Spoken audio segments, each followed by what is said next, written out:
This is the 2007 DM Lucky Un1chip Board. This board fits miniguns currently out there, including the DM6 and DM7, as well as the ultralight frames for the DM5, DMC, PM6, and even the new PMR.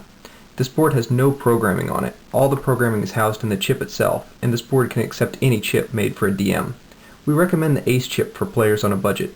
The ACE chip can generally be found for less than $30. It features many legal modes and is comparable to most expensive aftermarket chips that are 3 times the price. For a little more money, the Spitfire chip has the most advanced software on the market. It has more features as well as eye logic that continues to think between shots to decide many things in a fraction of a second. It looks to see if your marker is shooting properly or it changes its actions. It watches your bolt and notifies you if it's not moving properly. It looks to see if your hopper is feeding properly, or it adjusts your rate of fire and will even delay a shot waiting for a ball that hits the bottom of your chamber and bounces up slightly. Better yet, if your marker's rate of fire is uncapped, the marker will shoot faster as your hopper is feeding perfectly. This superior eye logic is what allows the Spitfire to reach higher rates of peak fire legally and still not chop paint when you shoot your hopper dry. Hobby chips like the ACE, Tadao, and Virtue will not use all the sockets on the board. Make sure the U on the chip and the U on the board line up and leave the empty sockets on the opposite side from the U. We'll actually install the most powerful chip on the market, the Spitfire, correctly now. The Spitfire has a U on one side to match up with the U on the board. The U indicator is at the top of the DM board. The Spitfire chip is actually a miniature 8 MHz board that uses all of the sockets on the DM board. Make sure all of the pins are in place and push it all the way in. Most board problems are from incorrectly installed chips. See how far the Spitfire chip pushes into the board. Make sure your battery is disconnected when installing or removing a chip. The Lucky DM6 board uses a wired-in battery harness to hold the battery more securely. Plus, if you break a wire, it's just a $6 replacement.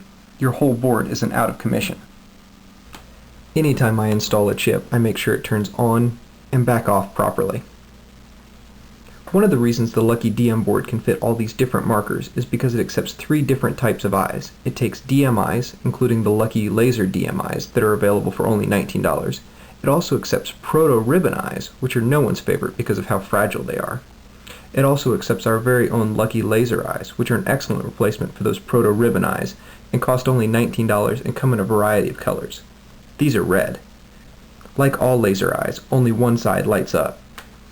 We definitely recommend the Lucky Laser eyes for the Proto and the PMR. It's easy to test for eye function by simply pointing the eyes at each other and then blocking the beam. Notice how the board displays green when something gets in the way. Different chips will display different colors, but the Spitfire and ACE use green for when a ball is in the chamber and red for when it's not. The eyes themselves will stay one color. The 4 dip switches are located here. Set these according to the chip installed in the board. The Lucky DM board utilizes an 80-gram switch, so you can run your marker without a trigger return spring, making the trigger very light. Plus, an 80-gram switch won't wear out as quickly as the lighter one, and it won't bounce uncontrollably like a lighter switch. The upper button is the power button. The lower button is an eye button. There are also the 2 screw holes. This is the communications port. This can be used to plug in a membrane. You just need a Lucky membrane adapter. This isn't particularly useful on the DM board, but we have communications ports on all Lucky boards, and it's very useful on boards such as the Ion, which feature a frustratingly difficult on-off button. The DM Unitech board retails for only $50. You'll need a Phillips head screwdriver and a 3/32 Allen wrench to install this board.